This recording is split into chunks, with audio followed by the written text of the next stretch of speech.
It's probably my favorite part right here. Just straight rock garden.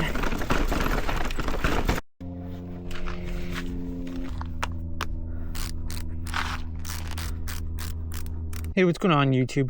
In today's video, I'm out riding by Millerton Lake. More specifically, I'm riding the Wellbarn Trail, and I'm going to ride it over to the San Ridgeloop, or otherwise known as the Ridgeloop Trail. How's it going?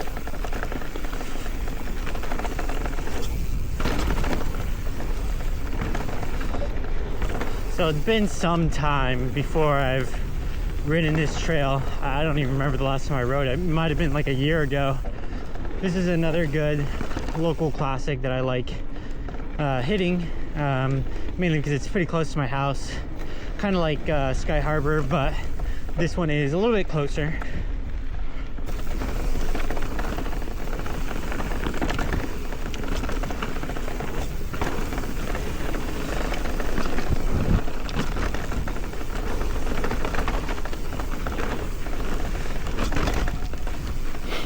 It's weird because this dirt is always like tacky and it looks like it rides well, but I don't know why, but it just never does. Well, right now it's riding pretty well, but still not trusting it because you can slide out really easily.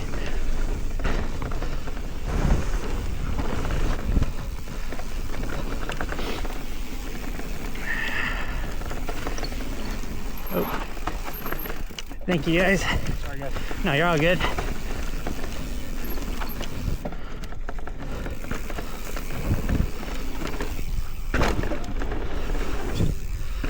Oh wow, they built that up right there.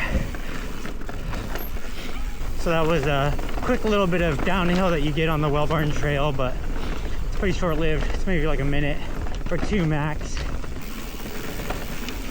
Here's the cool bridge overlooking the water. Right now it's kind of dry. So in today's video, I'm mainly going to be talking about my handguards on both my bikes, why I run handguards, and if they're purely just cosmetic or if they actually serve a purpose. But before we get to that, I want to show you guys this. On this trail, it's super cool. There is a bunch of rock formation, and you can probably hear a waterfall because there's a waterfall deep underneath there. I don't know how far down deep it is. I just can hear the water flowing. Never really fully gone down there, but just something super cool on this trail that I always show, and I thought I'd share it with you guys. All right, so now talking about mountain bikes and handguards.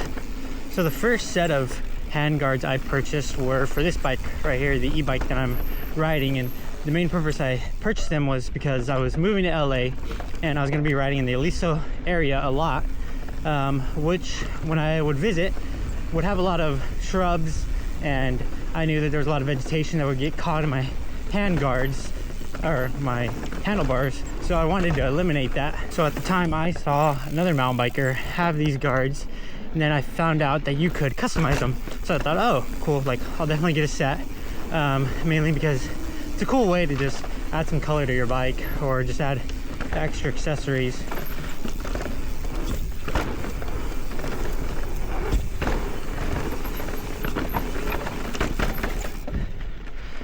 So these that I have are the VC guards, which I don't know if they're still around. I think they were acquired, but they let you customize the guards. Now there's another company called SendHIT, I believe, that my Transition Sentinel has. Those don't really let you customize, but those are definitely more functional, I would say. So the SendHIT ones are a little bit smaller, but in my opinion, they do feel a little bit stronger, but they are made by a French company. These are made by American one, so it does take a little bit longer. Got that? It does take a little bit longer to get them. No, it's all good. I don't want to freak him out. Okay. Thank you.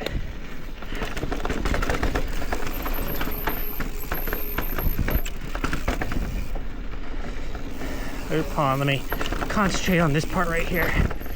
These have all the switchbacks.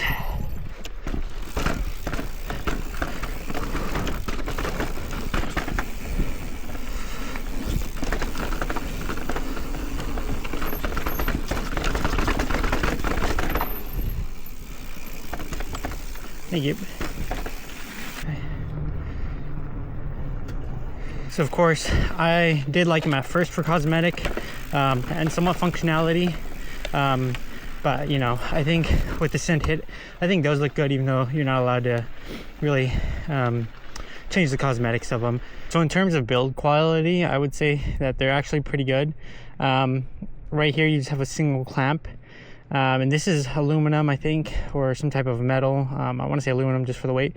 It is pretty sturdy. I think someone has bent one before, but like it takes a lot of force to bend them.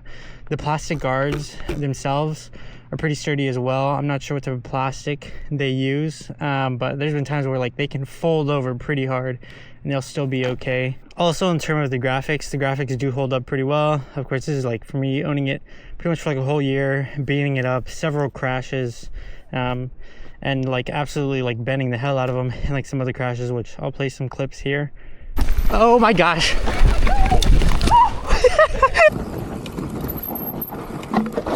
But yeah, in terms of build quality, I think they're pretty good, and all the parts are replaceable. You can change the colors on this one, the VC guards. I'm not sure which company took over for them, but yeah. So what's cool about these handguards is you can run them on the inside or outside of your brake lever, and they'll protect pretty much the whole brake lever. So in cases of when I crash, I always worry that the brake caliper, or not brake caliper, the brake master cylinder is going to get pretty scuffed up, but from the whole year I've ran these, have not had a single scuff. Brake levers obviously are going to be super clean because this is where they get most of the protection from. So I think that covers up pretty much everything on my handguards, why I have them, and then, you know, I'm going to continue to use them. Totally up to everybody else if they want to start adopting it. It looks like a good amount of people are starting to adopt handguards now, which is pretty cool to see. Before, when I was first running them, you really didn't really see them, and even then I think they were catching on when I started picking them up. As far as price, these I think were like $70 or $80, and the HIT V2 are also I think $80. They do come with free shipping, which is cool, and then, you know, they do have replacement parts if you do happen to break things. So $80 to protect your brake lever and or having to buy a brand new brake lever, and like keeping your brakes clean along with your grips. You know, I think it's worth the investment, but you know, totally up to other people if they, you know, don't like the look and they would rather just raw dog the levers and brakes. You know, totally up to you. Now it's time for the fun part. So I haven't rode in this trail in quite some time, so definitely a little bit scared because as I was coming up, I definitely found some challenging parts of this trail. All right, and that's going to be the end of the conversation on handguards. Now it's time for just some straight trail riding. This trail isn't like notorious for being like steep and or like having challenging sections, but it's just definitely a lot of really tech, like fit your wheel into a credit card like size slot, and a bunch of exposure. So definitely gonna make for interesting downhill. So I would compare this trail probably to like a challenging Sunset Ridge trail, just because like it's kind of as single tracky, as you can see, super rocky, and like if you don't choose your lines correctly, it can send you off the side and you're like millimeters away from catching a rock.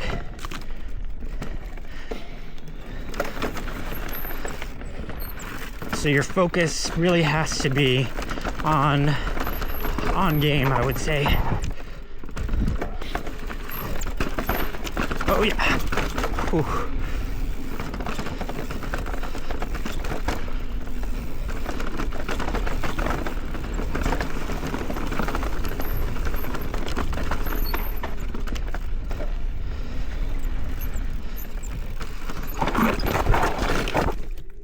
Oop. Yep, see what I mean? It's going a little bit too hot. Completely forgot about that section.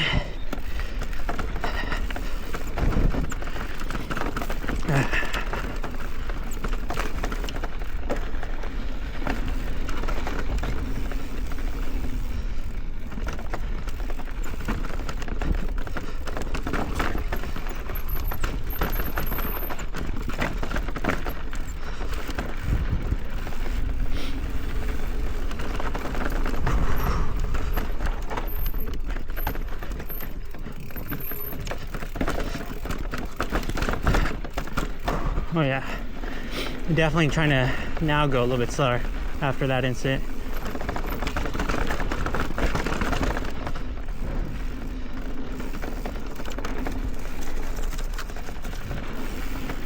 Whew.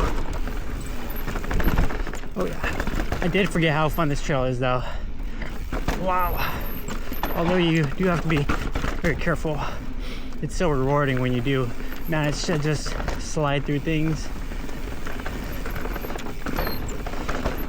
But yeah, definitely one of these trails where you really have to be looking forward, because if not, you can catch yourself going off the edge.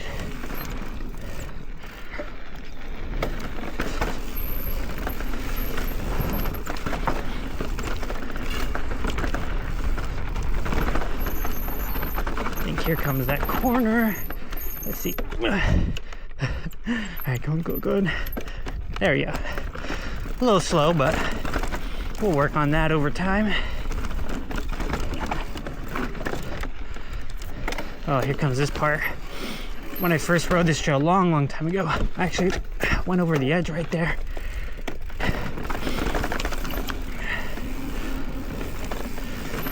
Yeah, that part I fell down, I remember, by like a good 10 feet. Just because I was super tired one day in the summer. I think it was like the summer of 22. I was on my beginner Trek Fuel EXE, like my first mountain, like full suspension mountain bike. Oop, more hikers. Have a good one, guys. So anyways, I was on my Fuel EXE for the first time. Oop, pop this. Nice. Fuel EXE, first time, like fell down halfway down the mountain, but I was all right. No broken bones, luckily. All right.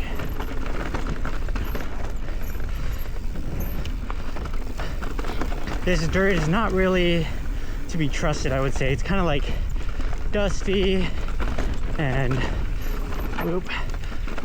not really super grippy. It is somewhat wet underneath, but I don't know if I fully trust it.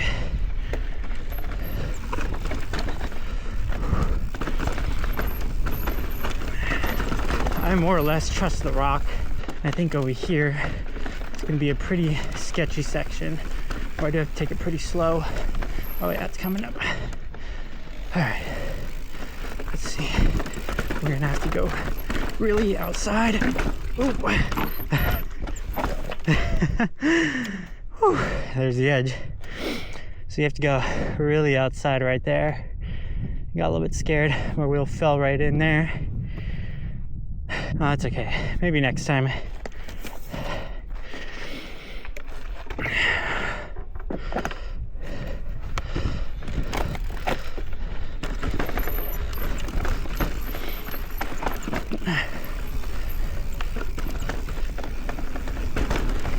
So yeah, this trail is full of really scary, as I'm riding the ledge of my tire, really scary sections where you just have to focus. And then some are relatively chill.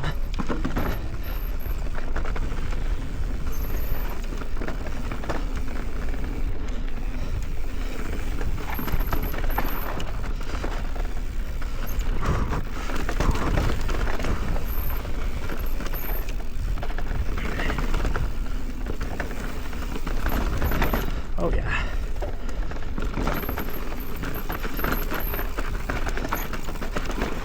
Scrape the rock. Thank you guys. Thank you too. Quite a bit of hikers on this trail. Ooh, here comes that corner. So the dirt is somewhat grippy. Not really too grippy. It's pretty dusty, but you'll feel your tire give out. Or at least I'll fill my front one with the Magic Mary. Pretty excited because I did order a new set of tires for this bike. Some Michelin, I think Enduro tires, mainly just to see how much more grippy they are.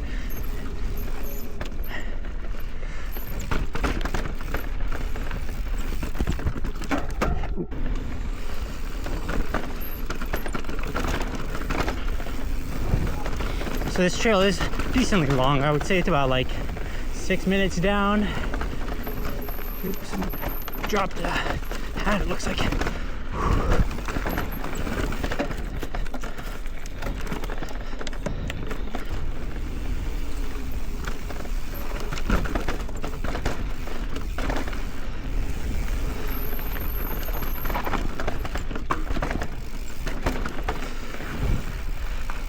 Oh yeah. Oops, someone dropped a sweater.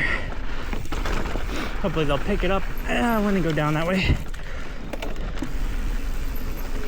Although this is a pretty popular trail, I will say it's probably not like as crowded as some of the LA trails, mainly because it is a pretty far drive out, and Fresno, Clovis area doesn't really have nearly as many people as they do in LA.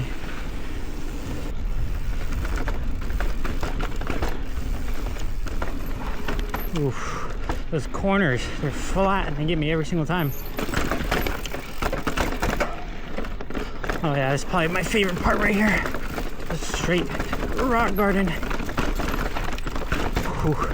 Oh yeah. It's intense.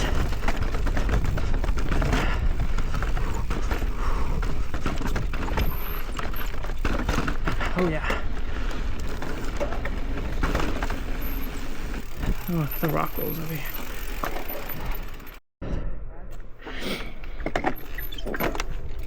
Alright, go down right here. Yeah.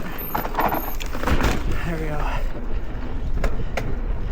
Whew, that part is always so fun. You finish off on the bridge. Alright guys, that is going to be the end of the video. Thank you for watching if you watched the whole thing. If you like this type of content, or if you like just the riding in general, please feel free to give the video a like. And if you want to see more content like this or more riding, consider subscribing. Thank you guys. Oh man, I'm about to be so late. I was supposed to be home by 2. It's 1:47.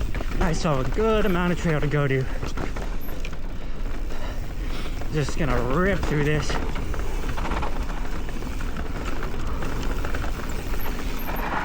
Whew. That was scary.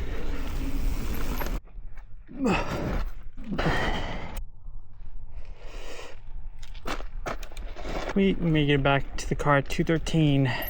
I'm 13 minutes late.